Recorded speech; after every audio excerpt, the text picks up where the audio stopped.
கர்த்தரும் மீட்பருமாகிய ஆண்டவராகிய இயேசு கிறிஸ்துவின் இந்த நாமத்திலே சபையார் உங்களுக்கு என் வாழ்த்துக்களை நான் கொண்டு வருகிறேன். கர்த்தருடைய நாமம் மையப்படுவதாக. இந்த நாளில் கூட அன்பானவர்களே, நாம் ஆராதனைக்கு நாம் குடும்பமாக கூடி வந்திருக்கும் பொழுதும் ஆண்டவர் தாமே உங்களோடு கூட இருந்து கர்த்தருடைய பரிசுத்த ஆவியானவர் உங்களை குடும்ப ஆராதனையிலே தொடர்ந்து உங்களை நடத்துவாராக.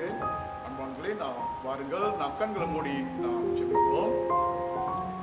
நல்ல ஆண்டவரே, உம்முடைய கிருபைக்காய் ஸ்தோத்திரம். இந்த நாளில் கூட கர்த்தாவே நாங்கள் ஆராதிக்கும்படியாக ஆண்டவர் எங்களை குடும்பமாக ஒன்றிணைத்ததுக்காக துதிக்கிறோம், ஸ்தோத்தரிக்கிறோம். தேவ பிள்ளைகளாகிய உம்முடைய ஜனங்கள் நாங்கள் கூடி வரும் பொழுதும் ஆண்டவரே, மாணவரின் தேவன் எங்களோடு இருக்கிறீர் என்று அறிந்து துதிக்கிறோம், ஸ்தோத்தரிக்கிறோம். கடந்த நாள் முழுவதுமாய் கர்த்தர் எங்களை நடத்தி வந்திருக்கிறோம். எங்கள் வேண்டிய சுகபலத்தை கர்த்தர் கொடுத்தீர், ஜீவனை கொடுத்து இந்த நாளில் கூட ஜீவனோடு உம்மை துதிக்க ஆராதிக்க கர்த்தர் கொடுத்த இந்த நேரத்துக்காக உம்மை துதிக்கிறோம், ஸ்தோத்தரிக்கிறோம். அன்பின் ஆண்டவரே, உம்முடைய பிரசன்னம் எங்களுடைய குடும்ப ஆராதனையிலே ஆண்டவரே நிறைவாய் காணப்படும்படியாக உம்முடைய பிரசன்னத்தை நாங்கள் உணரும்படியாக கர்த்தருடைய பரிசுத்த ஆவியானவர் எங்களை வழிநடத்தும். உம்முடைய நாமத்தை உயர்த்துகிறோம், இயேசுவின் நாமத்தை ஜெபிக்கிறோம் நல்ல பிதாவே, ஆமென். அன்பானவர்களே, வாருங்கள், நாம் சங்கீதம் 8 Psalm 8 நம்முடைய மாறி மாறி வாசிப்புக்கென்று நாம் எடுத்துக்கொள்வோம். மாறி மாறி வாசிக்கப்படும் பொழுது நாம் அனைவருமாக சேர்ந்து நாம் மறுமொழி கொடுப்போமாக. Let's turn Psalm 8 for a responsive reading. Let us give a response as it has been being read. இன்றைக்கு எடுக்கப்பட்ட மாறி மாறி வாசித்தல் சங்கீதம் 138. உம்மை என் முழு இருதயத்தோடு துதிப்பேன், தேவர்களுக்கு முன்பாக உம்மை கீர்த்தனம் பண்ணுவேன்.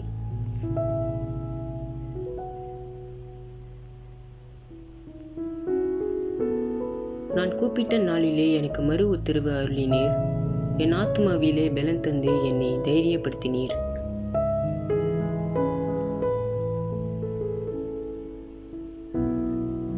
கர்த்தரின் மகிமை பெரிதாய் இருப்பதினால் அவர்கள் கர்த்தரின் வழிகளே பாடுவார்கள்.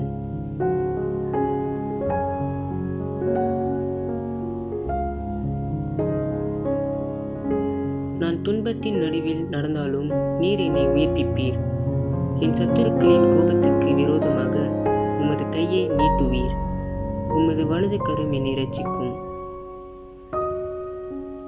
யாவரும் சேர்ந்து கர்த்தர் எனக்காக யாவையும் செய்து முடிப்பார். கர்த்தாவே, உமது கிருபை என்றும் உள்ளது. உமது கரத்தின் கிரியைகளை நெகிழ விடாதிருப்பீராக. ஆமீன். போனங்களே, நாம் தொடர்ந்து தேவனை துதிப்போமாக. வேளையில் கூட நம்முடைய worship டீம் நம்மை துதி வேளையிலே அவர்கள் நடத்துவார்கள். நாம் அவர்களோடு கூட நம்முடைய ஆவியிலும் நாம் இணைந்தவர்களாக நாம் குடும்பமாக நாம் தேவனை துதிப்போம், கர்த்தரின் நாமத்தை மகிமைப்படுத்துவோம். ஆமென்.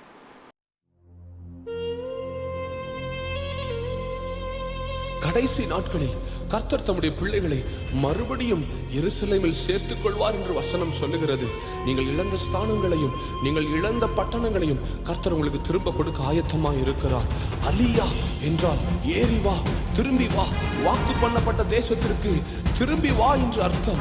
இனி புலம்புகிற காலம் அல்ல, ஆனந்த சத்தத்துடன் தேவன் உனக்கு செய்து முடித்த கிரியைகளுக்காக அவரை துதிக்கிற, அவரை கொண்டாடுகிற, அவருடைய ரட்சிப்பை பறைசாற்றுகிற நாட்கள்.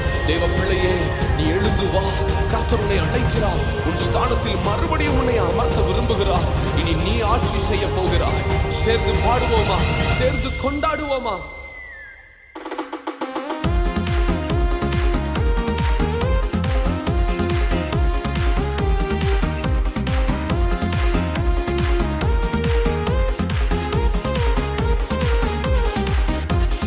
நம்பிக்கையுடைய சிறைகளே, அரணுக்கு திரும்புங்கள். இரட்டிப்பானதை தருகிறார், இன்றைக்கு திரும்புங்கள். நம்பிக்கை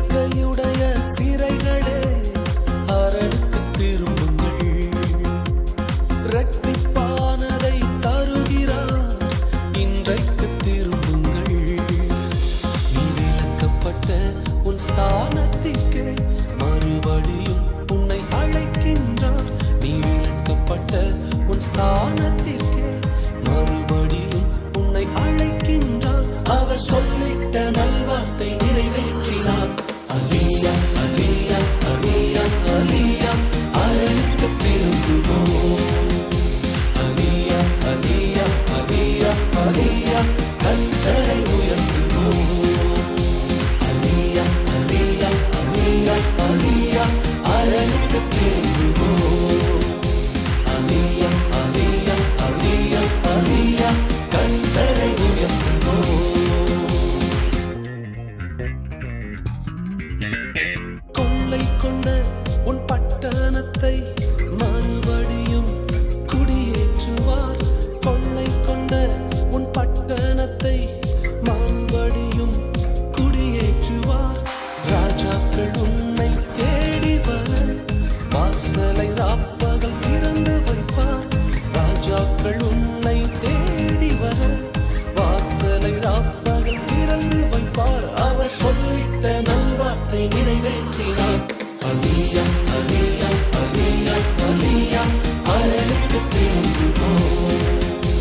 அல்லேலூயா அல்லேலூயா அல்லேலூயா அல்லேலூயா, கர்த்தரை உயர்த்துவோம்.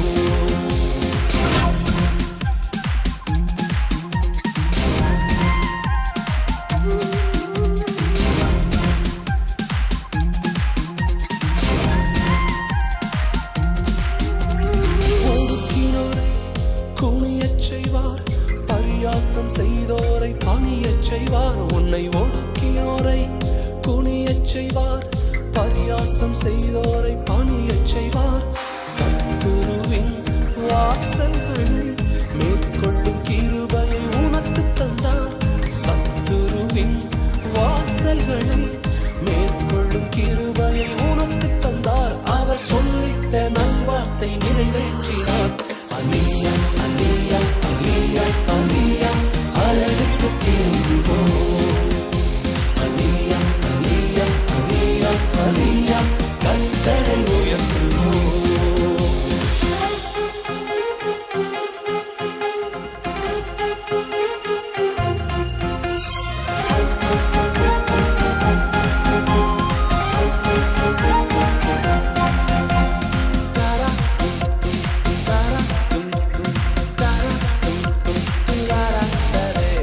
தேசத்திலே கொடுமை இல்லை, அழிவை உன் எல்லையில் கேட்பதில்லை.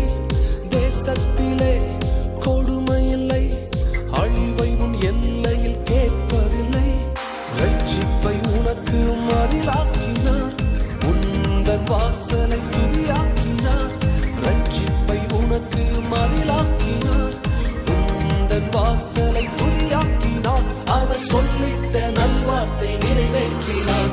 அல்லேலூயா அல்லேலூயா அல்லேலூயா அல்லேலூயா, அரணுக்கு திரும்புவோம். அல்லேலூயா அல்லேலூயா அல்லேலூயா அல்லேலூயா, கர்த்தரை உயர்த்துவோம்.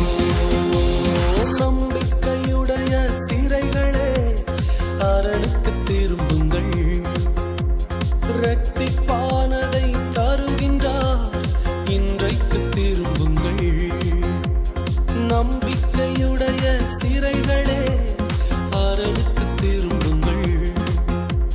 இரட்டிப்பானதை தருகின்றார், இன்றைக்கு திரும்புங்கள். நீ விலக்கப்பட்ட உன் ஸ்தானத்திற்கே மறுபடியும் உன்னை அழைக்கின்றார். நீ விலக்கப்பட்ட உன் ஸ்தானத்திற்கே மறுபடியும் உன்னை அழைக்கின்றார். அவர் சொன்னதை சிலுவையில் நிறைவேற்றினார். அல்லேலூயா அல்லேலூயா அல்லேலூயா அல்லேலூயா, அரணுக்கு திரும்புவோம். அல்லேலூயா அல்லேலூயா அல்லேலூயா அல்லேலூயா, கர்த்தரை உயர்த்துவோம். அல்லேலூயா அல்லேலூயா அல்லேலூயா அல்லேலூயா, அரணுக்கு திரும்புவோம். அல்லேலூயா அல்லேலூயா அல்லேலூயா அல்லேலூயா, கர்த்தரை உயர்த்துவோம். சிலுவையில் உனக்காக அவர் செலுத்தின கிரயத்தினால இனி நீ அடிமைகள் அல்ல, சுயாதீனர்களாய் அவருடைய பிள்ளைகளாக மாற்றப்பட்டிருக்கிறீர்கள். தேவ ஜனமே, உங்களுடைய ஸ்தானத்திற்கே கர்த்தர் உங்களை திரும்ப அழைக்கிறார். நீங்கள் இழந்த அரியணையை உங்களுக்கு திரும்ப கொடுக்க விரும்புகிறார். இனி கிறிஸ்துவுக்குள்ள உன்னதங்களில் உங்களை ஸ்தானப்படுத்துவதே தேவ திட்டமாக இருக்கிறது. தேவ ஜனமே, ஓடிவா. ஹலியா ஹலியா திரும்பி வா.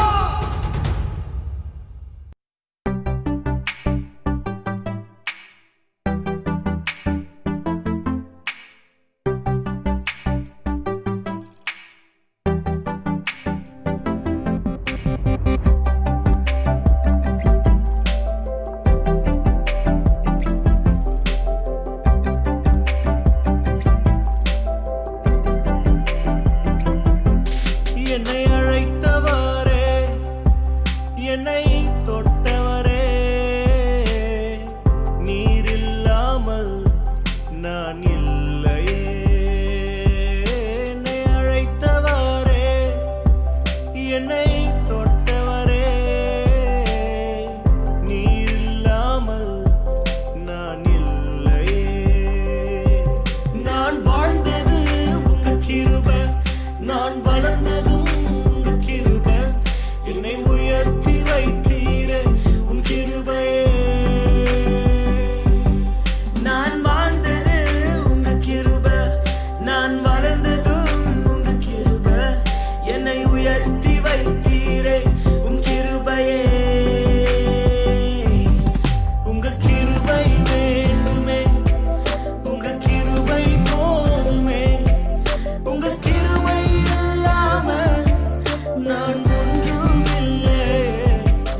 உங்க கிருபை வேண்டுமே, உங்க கிருபை போதுமே, உங்க கிருபை இல்லாம நான் ஒன்றும் இல்லையே இயேசுவே.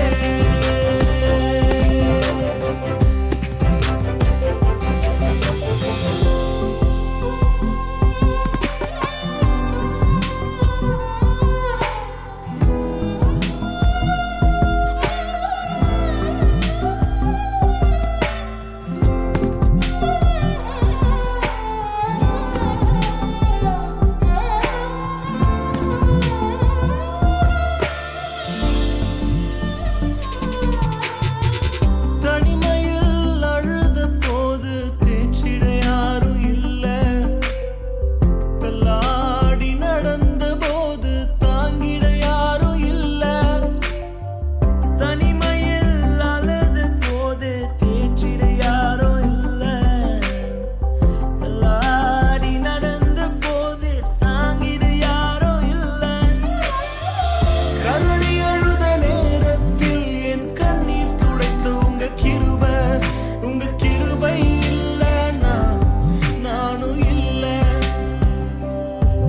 உங்க கிருபை இல்லைன்னா நானும் இல்ல. உங்க கிருபை வேணுமே, உங்க கிருபை போதுமே, உங்க கிருபை இல்லாம நான் ஒன்றும் இல்லையே. உங்க கிருபை வேண்டுமே, உங்க கிருபை போதுமே, உங்க கிருபை இல்லாம நான் ஒன்றும் இல்லையே இயேசுவே.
துன்பம் துக்கம் வரும்,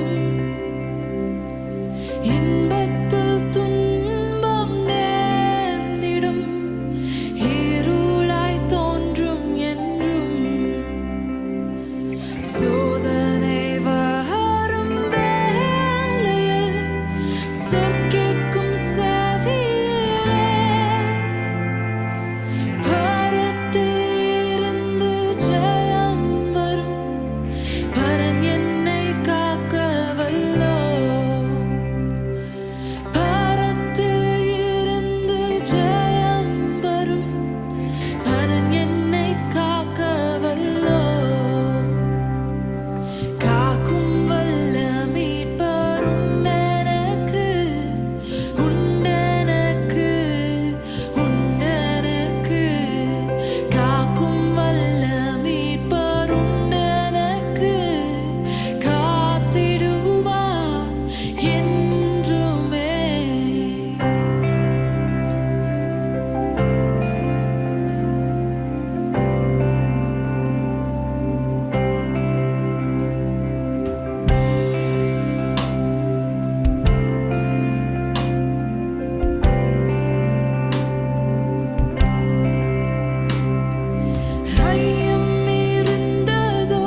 துதிகள் மத்தியிலே வாசம் பண்ணுகிற நம்முடைய ஆண்டவர், அன்பானவர்களே, நம்முடைய ஜெபத்திலும் அவர் வாசம் பண்ணுகிறவர், ஜெபத்தை கேட்கிறவர்.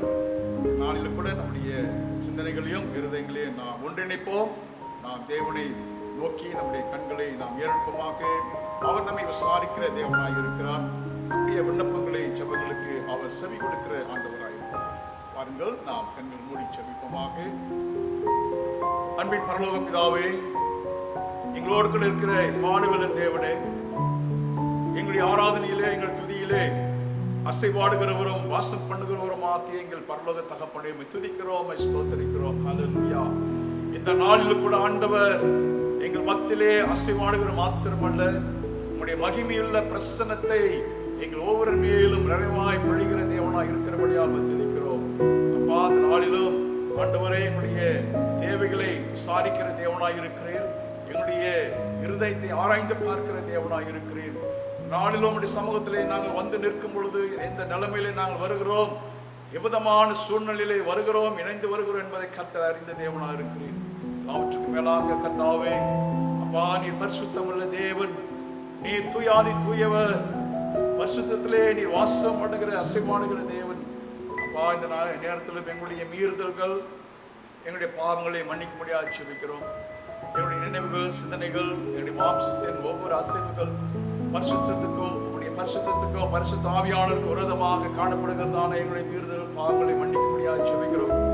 எங்களுக்காக சிலுவிலே சிந்தப்பட்ட ஆண்டவராகிய இயேசு கிறிஸ்துவுடைய பரிசுத்த இரத்தம் ஆண்டவரே, இந்த நேரத்திலே எங்களை சுத்திகரிக்க, கழுவ, புதுப்பிக்க, உடைய சமூகத்திலே நாங்கள் நிற்க முடியாது, எங்களை ஆண்டவரை தகுதிப்படுத்த முடியாக நாங்கள் ஜெபிக்கிறோம். அல்லேலூயா. ஸ்தோத்திரம், ஸ்தோத்திரம். இரவதமாக செய்கிறதுக்காக நன்றி. இரக்கங்களுக்காக, உடைய கிருபைகளுக்காக உமக்கு நன்றி அப்பா. கர்த்தாவே, நீர் எங்களை விசாரிக்கிற தேவன். நேரத்தில் ஆண்டவரே, குடும்பமாக இணைந்திருக்கிற உடைய பிள்ளைகளுடைய தேவைகளை விசாரிக்கிற தேவனாய் இருக்கிறீர். ஒவ்வொரு குடும்பத்திலும் இருக்கிறதான தேவைகளை அறிந்த தேவனாய் இருக்கிறீர். அவர்களுடைய வேண்டுதல்களை இந்த நேரத்தில் கூட அப்பா நீர் ஏறெடுக்கும்படியாக, செவி கொடுக்கும்படியாக ஜெபிக்கிறோம் கர்த்தாவே. அப்பா, அந்த நாளிலே யாருடைய சரீரத்திலே சுகவீனங்கள், பலவீனங்கள் இருக்கிறதோ, எல்லா சுகவீனங்களும் பலவீனங்களும் இயேசுவின் நாமத்திலே ஆண்டவரை பரிபூர்ண சுகத்துக்கள் கடந்து வருவதாக. எல்லா சோர்வுகள் நீங்கட்டும் ஆண்டவரே. எல்லா மன கவலைகளை கர்த்தர் எடுத்துப்படுங்க ஆண்டவரே. இருதயத்தின் பாரங்களை கர்த்தர் எடுத்துப்படுகிறார்களா. பிள்ளைகள், அருமையான வாலிப பிள்ளைகள், பெரியோர்கள், அவர்களுடைய எல்லா விதமான ஆண்டவரை தேவைகளை இந்த நேரத்தில் சந்திக்கிறார்கள். நன்றி அப்பா, ஸ்தோத்தரிக்கிறோம், துதிக்கிறோம், துதிக்கிறோம். இந்த ஆண்டவரே, COVID-19 இந்த வைரஸ் ஆண்டவரே, எந்த விதத்திலும் உடைய பிள்ளைகளை அண்டாதபடிக்கு மட்டுமாய் காத்து வருகிறீர்கள் ஆண்டவர். தொடர்ந்து நம்முடைய இரத்த கோட்டைகள் நீர் மூடி மறைத்துக் கொள்வீர் என்று அறிந்து துதிக்கிறோம், ஸ்தோத்தரிக்கிறோம். அல்லேலூயா. கர்த்தருடைய கரம் நம்முடைய பிள்ளைகளாக எங்கள் மேல் இருக்கிறதுக்காக ஸ்தோத்திரம். ஆண்டவர் தொடர்ந்து ஐயா உடைய பிள்ளைகளை பாதுகாத்து வழி நடத்துகிறார்கள். ஆண்டவரை தகப்பனே, வேலைக்கு போகிறவர்களுக்கு வேண்டிய கிருபைகளையும் அவர்களுடைய சம்பாத்தியத்தையும் கர்த்தரையா நீ நிறைவாக்கி தாரும் ஆண்டவரே. எல்லா குறைவான காரியங்களை கர்த்தர் நிறைவாக்கி தாரும் ஆண்டவரே. குறைவான பாத்திரங்களை கர்த்தர் நிரம்பி வழி செய்கிறார்கள். ஸ்தோத்திரம் அப்பா. பொருளாதார காரியத்திலே ஆண்டவரே பிரச்சனையோடு இருக்கிற நம்முடைய தேவ பிள்ளைகளை கர்த்தரையா நீர் எங்கள் மேய்ப்பராக இருக்கிறேன், நீர் எங்கள் பரம தகப்பனாக இருக்கிறேன் கர்த்தாவே. கர்த்தரையா எல்லாவற்றையும் ஐயா ஆண்டவரே சூழ்நிலைகளை, தேவைகளை சந்திக்கும்படியாக அப்படி கிருபை தங்கும்படியாக ஜெபிக்கிற ஆண்டவரே. ஸ்தோத்திரம் அப்பா, நன்றி செலுத்துகிறோம் ஆண்டவரே. வேலையை தேடிக்கொண்டிருக்கிற பிள்ளைகளுக்காக ஜெபிக்கிறோம். அருமையான வாலிபர்களுக்காக ஜெபிக்கிறோம். கர்த்தரையா அவர்களுக்கு ஏற்ற வேலையை கர்த்தரையா நீ நியமித்துக்கொள்ளும் ஆண்டவரே. அது மூலமாக அவருடைய வாழ்க்கை ஆசீர்வதிக்கப்பட, குடும்பம் ஆசீர்வதிக்கப்பட, சபை ஆசீர்வதிக்கப்பட, ஊழியங்கள் ஆசீர்வதிக்கப்படும்படியாக ஜெபிக்கிற கர்த்தாவே நன்றி அப்பா, நன்றி செலுத்துகிறோம், துதிக்கிறோம் ஆண்டவரே. சபையின் ஊழியங்களை நாங்கள் தொடர்ந்து ஒப்பு கொடுத்து வருகிற கர்த்தாவே, சபையில் இருக்கிற ஒவ்வொரு குடும்பங்களை நாங்கள் ஒப்பு கொடுக்கிறோம்.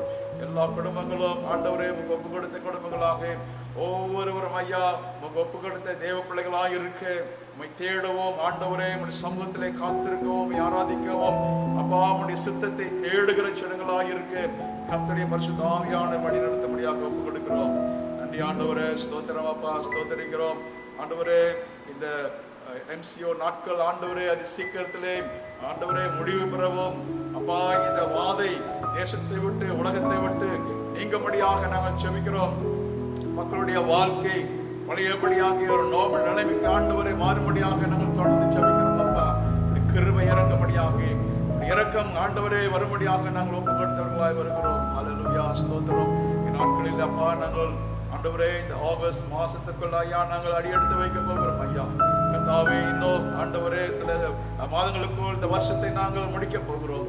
கர்த்தாவே இதுக்கென்று அப்பா நாங்கள் ஆயத்தப்பட்டு கொண்டு இருக்கும் பொழுதும் எல்லா விதமான திருச்சபை ஊழியங்கள் ஆண்டவரே, எல்லா விதமான ஆண்டவரே கமிட்டி மீட்டிங்ஸ் ஆண்டவரே, கான்ஃபரன்சஸ் லோக்கல்ல டிஸ்ட்ரிக்ட்ல கான்ஃபரன்ஸ் லெவல்ல ஆண்டவரே இருக்க வரப்போகிறதான எல்லா விதமான ஆண்டவரே காரியங்களுக்காக நாங்கள் ஜெபிக்கிறோம். இதுல ஈடுபட்டிருக்கிறதான ஒவ்வொரு ஆண்டவரே தலைவர்களுக்காக ஆண்டவரே லீடர்ஸ்க்காக ஜெபிக்கிறோம். ஆண்டவரே வார்ட் மெம்பர்ஸ்க்காக ஜெபிக்கிறோம். அப்பா உங்களுடைய கரம் ஆண்டவரே, உங்களுடைய விசேஷ வழிநடத்தல் பரிசுத்த ஆவியினுடைய ஆலோசனை ஒவ்வொருவருக்கும் வரும்படியாக ஜெபிக்கிறோம். ஆண்டவரே எல்லாவற்றையும் ஐயா நாங்கள் நமது நாம மகிமைக்கென்று ஆண்டவரை நாங்கள் எல்லாவற்றையும் செய்யும்படியாக கர்த்தர் கிருபை தரும்படியாக ஜெபிக்கிறோம். அப்பா நீர் எங்களுக்கு ஆலோசனை கொடுங்க ஆண்டவரே. ஸ்தோத்திரம் அப்பா. ஆண்டவரே நாங்கள் செய்ய மறந்த ஆண்டவரை விட்டு விட்ட அப்பா எல்லா காரியங்களுக்காக ஆண்டவரை எங்களை மன்னிக்கும்படியாக ஜெபிக்கிறோம். மறுபடியுமாக எங்களை புதுப்பித்துக் கொள்ளும்படியாக ஆண்டவரை ஊழியங்கள் மறுபடியுமாக ஆண்டவரை புதுப்பித்தலுக்கு வரும்படியாக அப்பா நாங்கள் ஒப்பு கொடுத்து வருகிறோம். கர்த்தாவே கிருபையாயிரும் வழி நடத்தும் ஆண்டவரை தொடர்ந்து பிரசன்னம் எங்கள் மத்தியிலே அசைவாடவும் வருகின்ற நாட்களிலே கர்த்தருடைய சித்தம் ஆண்டவருடைய அனாதி தீர்மானங்கள் எங்கள் வாழ்க்கையை நிறைவேற நாங்கள் ஒப்பு கொடுத்தவர்களாய் வருகிறோம். நாமத்துக்கு மகிமை உண்டாகட்டும். தேவ சமாதானத்துக்கு ஒப்பு கொடுத்து இயேசுவின் நாமத்தில் ஜெபிக்கிறோம் எங்கள் நல்ல பிதாவே. ஆமென். பரமண்டலங்களில் இருக்கிற எங்கள் பிதாவே, நீ நாமம் பரிசுத்தப்படுவதாக, நீ ராஜ்யம் வருவதாக, உடைய சித்தம் பரலோகத்தில் செய்யப்படுகிறது போல உங்களையும் செய்யப்படுவதாக. அன்று நம்மள் ஆகர்த்தை எங்களுக்கு தாரும். எங்களுக்கு விரோதமாக குற்றம் செய்வதற்கு நாங்கள் மன்னிக்கிறது போல எங்கள் குற்றங்களை மன்னியும். எங்களை சோதனையில் பிரவேசிக்க பண்ணாமல் தேவன் என்று ரட்சித்துக் கொண்டோம். ராஜ்யம் வல்லமையும் மகிமையும் என்னென்றைக்கும் அவனுடையவைகளே. ஆமென். கர்த்தருடைய பரிசுத்த நாமத்துக்கு ஸ்தோத்திரம் உண்டாவதாக. அன்பானவர்களே, இந்த நாளில் கூட நாம் நம்முடைய தியானத்திற்கு எடுத்துக்கொண்ட வேத பாகம் நாம் வாசிக்கும்படியாக நாம் எடுத்துக்கொள்வோம். இன்றைக்கு நாம் எடுத்துக்கொண்ட வேத பாகம் நெகேமியா 5ஆம் அதிகாரம் வசனங்கள் 1 to 9 வரை. The scripture portion is taken for today's meditation is from the book of Nehemiah chapter 5 verses 1 to 9. Nehemiah chapter 5 1 to 9. Nehemiah 5ஆம் அதிகாரம் 1 to 9 வரை நாம் வாசிக்க நாம் கேட்கிறோம். இன்றைக்கு எடுக்கப்பட்ட வேத வாசிப்பு நெகேமியா 5ஆம் அதிகாரம் வசனம் 1 to 9 வரை. ஜனங்களுக்குள்ளே அனைவரும் அவர்களுடைய ஸ்திரீகளும் யூதராகிய தங்கள் சகோதரர் மேல் முறையிடுகிற பெரிய கூக்குரல் உண்டாயிற்று. அதென்னவென்றால், அவர்களில் சிலர், நாங்கள் எங்கள் குமாரரோடும் எங்கள் குமார்த்திகளோடும் அநேகரபடியினால் சாப்பிட்டு பிழைக்கும்படிக்கு நாங்கள் தானியத்தை கடனாக வாங்கினோம் என்றார்கள். வேறு சிலர், எங்கள் நிலங்களையும் எங்கள் திராட்சை தோட்டங்களையும் எங்கள் வீடுகளையும் நாங்கள் அடைமானமாக வைத்து இந்த பஞ்சத்திலே தானியம் வாங்கினோம் என்றார்கள். இன்னும் சில ராஜாவுக்கு தீர்வு செலுத்த நாங்கள் எங்கள் நிலங்கள் மேலும் எங்கள் திராட்சை தோட்டங்கள் மேலும் பணத்தை கடனாக வாங்கினோம் என்றும், எங்கள் உடலும் எங்கள் சகோதரர் உடலும் சரி, எங்கள் பிள்ளைகளும் அவர்கள் பிள்ளைகளும் சரி, ஆனாலும் இதோ நாங்கள் எங்கள் குமாரரையும் எங்கள் குமார்த்திகளையும் அடிமைத்தனத்திற்கு உட்படுத்த வேண்டியதாக இருக்கிறது. அப்படியே எங்கள் குமார்த்திகளில் சிலர் அடிமைப்படுத்துகிறார்கள். அவர்களை மீட்க எங்களுக்கு நிர்வாகமில்லை. எங்கள் நிலங்களும் எங்கள் திராட்சை தோட்டங்களும் வேறு மனிதர் கைவசமாயிற்று என்றார்கள். அவர்கள் கூக்குரலையும் இந்த வார்த்தைகளையும் நான் கேட்டபோது மிகவும் கோபம் கொண்டு என் மனதிலே ஆலோசனை பண்ணி பிற்பாடு பிறப்புகளையும் அதிகாரிகளையும் கடிந்து கொண்டு, நீங்கள் அவரவர் தங்கள் சகோதரர் மேல் ஏன் வட்டி சுமைக்கிறீர்கள் என்று சொல்லி அவர்களுக்கு விரோதமாக ஒரு பெரிய சபை கூடி வரச் செய்து அவர்களை நோக்கி புறஜாதியாருக்கு விற்கப்பட்ட யூதராகிய எங்கள் சகோதரரையும் நாங்கள் எங்கள் சக்திக்கு தக்கதாய் மீட்டிருக்கையில் நீங்கள் திரும்ப உங்கள் சகோதரரையும் விற்கலாமா? இவர்கள் நமக்கு விலைப்பட்டு போகலாமா என்றேன். அப்பொழுது அவர்கள் மறு உத்தரவு சொல்ல இடமில்லாமல் மௌனமாயிருந்தார்கள். பின்னும் நான் அவர்களை நோக்கி, நீங்கள் செய்கிற காரியம் நல்லதல்ல. நம்முடைய பகைஞராகிய புறஜாதியார் நிந்திக்கிற நிமித்தமும் நீங்கள் நம்முடைய தேவனுக்கு பயந்து நடக்க வேண்டுமா என்றேன். ஆமென். Today's Bible reading is taken from the book of Nehemiah, chapter 5, reading from verse 1 to 9. Now the men and their wives raised a great outcry against their fellow Jews. Some were saying, "We and our sons and daughters are numerous. In order for us to eat and stay alive, we must get grain." Others were saying, "We are mortgaging our fields, our vineyards, and our homes to get grain during the famine." Still others were saying, "We have had to borrow money to pay the king's tax on our fields and our vineyards. Although we are on the same flesh and blood as our fellow Jew, and though our children are as good as theirs, yet we have to subject our sons and daughters to slavery. Some of our daughters have already been enslaved, but we are powerless because our fields and our vineyards belong to others." When I heard their outcry and these charges, I was very angry. I pondered them in my mind and then accused the nobles and officials. I told them, "You are charging your own people interest." So I called together a large meeting to deal with them and said, "As far as possible, we have bought back our fellow Jews who were sold to the Gentiles. Now you are selling your own people only for them to be sold back to us." They kept quiet because they could find nothing to say. So I continued, "What you are doing is not right. Shouldn't you walk in the fear of our God to avoid the reproach of our Gentile enemies?" May the good Lord bless this holy scripture reading. Amen. ஆண்டவர் இயேசு கிறிஸ்துவின் நாமத்திலே உங்களுக்கு வாழ்த்துக்களை கூறி இந்த நாளின் சத்தியத்துக்குள் வசனத்துக்குள் உங்களை நான் கடந்து வரும்படியாக செய்கிறேன். அன்பானவர்களே, நாம் கண்களை மூடி நாம் ஜெபிப்போம். அன்பின் தகப்பனே, பிதாவே, சத்திய ஆவியானவராகிய பரிசுத்த ஆவியானவர் தாமே இந்த நாளில் எங்களுடைய தியானத்தை வசனத்தை எங்களுக்கு நீர் ஆசீர்வதிக்கவும், அப்பாவுடைய வார்த்தையை நாங்கள் சிந்திக்கும் பொழுதும் கேட்கும் பொழுதும் பரிசுத்த ஆவியானவர் எங்களுக்கு ஏற்ற வழிநடத்தல் கொடுக்க எங்களை ஒப்பு கொடுத்திருக்க கர்த்தர் வழி நடத்தும்படியாய் இயேசுவின் நாமத்தில் ஜெபிக்கிறோம் எங்கள் நல்ல பிதாவே. ஆமென். அன்பானவர்களே, நான் விசுவாசிக்கிறேன் நீங்கள் நெகேமியா 5ஆம் அதிகாரம் 1 to 9 வரை நீங்கள் வாசித்திருப்பீர்கள். அந்த அதிகாரம் முழுவதுமாக 19 வசனங்கள் இருக்கிறது. அந்த 19 வசனத்திலும் பிறகு நாம் செய்தி கேட்கும் பொழுது இடையிலே நம்ம வாசிப்போம். ஆனால் முதல் 9 வசனங்கள் ஒரு முக்கியமான ஆரம்ப வசனமாக இருக்கிறது. Let's turn to Nehemiah chapter 5 verse 1 to 9. I will cover the 19 verses in the chapter, and the first 9 will be our focus. அன்பானவர்களே, தமிழில் சொல்வார்கள், பசி வந்தால் பற்றும் மறந்து விடும் என்று சொல்வார்கள். When hunger comes, everything will be forgotten. ஆக இன்றைக்கு அநேக வழியில் நம்முடைய ஊழியர்களிலே நம்முடைய விசுவாச வாழ்க்கையிலே நாம் ஒரு ஆவிக்குரிய காரியங்களை மாத்திரம் நாம் சிந்திக்கிறவர்களாக இருக்கிறோம். Most of the time in our spiritual life we only focus on our spiritual development. ஆனால் அன்பானவர்களே, நமக்கு இன்னொரு வாழ்க்கையும் இருக்கிறது, நமக்கு சரீர பிரகாரமான தேவைகளும் இருக்கிறது. அதற்கும் நாம் மக்களுக்கு ஏற்ற வழிநடத்தல்களை நாம் கொடுக்க வேண்டியவர்களாக இருக்கிறோம். We also have to look after the physical need of our church, our believers. And not only we are focusing on the spiritual side, but also we must look into the physical side. ஆக இந்த பகுதியிலே நெகேமியா அவர் அந்த அலங்கத்தை கட்ட வந்தார். ஆவிக்குரிய காரியங்களை அவர் ஏற்படுத்தினார். ஆனால் இதை அவர்கள் செய்து கொண்டிருக்கும் பொழுது மற்ற பிரச்சனைகள் அங்கே வந்துவிட்டது என்று சொல்லி நாம் பார்க்க போகிறோம்.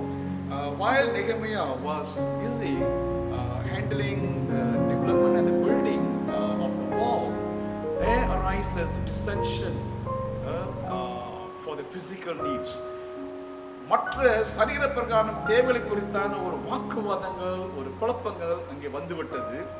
அதற்கு நெகேமியா எப்படி அதை சந்தித்தார் என்று சொல்லி இந்த பகுதியிலே நாம் பார்க்க போகிறோம். We are going to see how Nehemiah's action to handle such dissension. ஆக அன்பானவர்களே, இரண்டு முக்கியமான தலைப்புகளை பார்க்க போகிறோம். முதலாவதாக the dissension itself, அந்த வாக்குவாதம், அங்கு இருந்த ஒரு குழப்பம் முதலாவது நாம் பார்க்க போகிறோம். இரண்டாவதாக secondly the restoration, அதை எப்படி நெகேமியா அதை மேற்கொண்டார், என்ன காரியங்கள் அவர் செய்தார் என்று சொல்லி அடுத்த பகுதியிலே பார்க்க போகிறோம். Secondly, in the restoration part of Nehemiah, we are going to see the Nehemiah's action to overcome and handle the problem. முதலாவதாக அன்பானவர்களே, the dissension, அங்கே முதலாவது அன்பானவர்களே, நாம் 1வது வசனத்திலே நாம் வாசிக்கும் பொழுது அங்கே ஒரு பெரிய ஒரு வாக்குவாதம், ஒரு குழப்பம் அங்கே வந்திருக்கிறதை நாம் பார்க்கிறோம். ஜனங்களுக்குள் அநேகரும் அவர்களுடைய ஸ்திரீகளும் யூதராகிய தங்கள் சகோதரர் மேல் முறையிடுகிற பெரிய கூக்குரல் உண்டாயிற்று. There was great dissension took place, and the people and their wives came to Nehemiah and they started to complain. So அங்கே ஒரு பெரிய ஒரு கான்ஃப்ளிக்ட், ஒரு பிரச்சனை அங்கே வந்துவிட்டது. ஆக அன்பானவர்களே, இந்த பிரச்சனை ஆரம்ப காலத்திலிருந்து நெகேமியாவுக்கு வந்து கொண்டு தான் இருந்தது. எருசலேமில் இருக்கிற அந்த யூதர்களுக்கு வந்து கொண்டு தான் இருந்தது. அதுக்கு முன்னால இந்த சன்பல்லாத், தோபியா அவர்கள் கூட்டத்தார் பல பிரச்சனைகள் கொண்டு வந்தார்கள். அது வெளியிலிருந்து வந்த பிரச்சனையாக இருந்தது. ஆனால் இப்பொழுதோ அவர்களுக்குள்ளாகவே ஒரு பிரச்சனை இங்கே வந்து விட்டது நான் பார்க்கிறோம். Now at this time we are going to see the internal problem, the conflict among the Jews himself. அவருக்குள்ளாக வந்த பிரச்சனை, அது என்ன பிரச்சனை பார்க்கும்பொழுது முதலாவதாக firstly according to verse 3, 3வது வசனத்திலே, 2வது வசனத்திலே இருந்து 3வது வசனம் வரைக்கும் வாசிக்கும் பொழுது, அவர்களில் சிலர் நாங்கள் எங்கள் குமாரரோடும் எங்கள் குமாரத்திகளோடும் அநேகரானபடியால் சாப்பிட்டு பிழைக்கிறபடிக்கு நாங்கள் தானியத்தை கடனாக வாங்கிறோம் என்றார்கள். வேறு சிலர் எங்கள் நிலங்களையும் எங்கள் திராட்சை தோட்டங்களையும் எங்கள் வீடுகளையும் நாங்கள் அடமானமாக வைத்து இந்த பஞ்சத்திலே தானியம் வாங்கினோம் என்றார்கள். There was a famine took place. அங்கு ஒரு பஞ்சம் வந்து விட்டது. என்ன பஞ்சம் என்றால் சாப்பாடு குறைவுபட்ட ஒரு பஞ்சம். The crisis of food, the food crisis. The cause of the crisis, because according to verse 2, they were the other Jews who came to Jerusalem from outside. அங்கே எருசலேமுக்கு மற்ற இடத்திலிருந்து யூதர்கள் வந்தார்கள். The increasing of population, அங்கே ஜனங்கள் பெருக ஆரம்பித்து விட்டார்கள். நெகேமியா வந்த மாதிரி அவரோடு கூட மற்ற யூதர்கள் வந்தார்கள். அதே விதமாக மற்ற இடங்களிலிருந்து யூதர்கள் குடியேற ஆரம்பித்தார்கள். அப்படி ஜனக்கூட்டம் அநேகராக இருந்தபடினாலே இங்கு சொல்லப்பட்டிருக்கிறது, there are many people. அங்கே நிறைய ஜனக்கூட்டம் பெருகினது. ஆக ஜனக்கூட்டங்கள் பெருகின உடனே அங்கே சாப்பாடு அதிகமாக தேவைப்பட்டதாக இருந்தது. Because of overpopulation, there was a need for food, more produce. ஆக நிலத்தின் விளைச்சல்கள் அதிகமாக இருக்க வேண்டிய ஒரு அவசியம் ஏற்பட்டது. ஆகையினால சாப்பாடு பஞ்சம் அங்கே வந்துவிட்டது என்று சொல்லி இங்க பார்க்கிறோம். அப்பொழுது இன்றைக்கு இது உலக பிரச்சனையாகவும் இருக்கிறது. இந்த சாப்பாடு பிரச்சனை அது இன்றைக்கு உலக பிரச்சனை. We can see the crisis of food is a worldwide crisis. We can hear the news from other countries where people are suffering lack of food. ஜனங்கள் சாப்பாடு நிமித்தம் பலர் இன்றைக்கு பஞ்சத்திலே அவதிப்பட்டு கொண்டிருக்கிறதை பார்க்கிறோம். இந்த கோவிட் நாட்களிலே அநேக நாடுகளில் சாப்பாடு குறைவும் வந்துவிட்டது. ஜனங்கள் வேலைக்கு போக முடியாத சூழ்நிலையில அவங்களுடைய தானியங்கள் விளைச்சல்கள் பயிர் செய்கிற காரியத்தை அவர்கள் செய்ய முடியாத நேரத்தில் ஃபுட் ப்ரொடக்ஷன் எல்லாம் குறைந்து போன சூழ்நிலையில் அபதமாக பல தேசங்கள் இடங்களில் ஜனங்கள் இன்னைக்கு அவதிப்பட்டு கொண்டிருக்கிறார்கள்.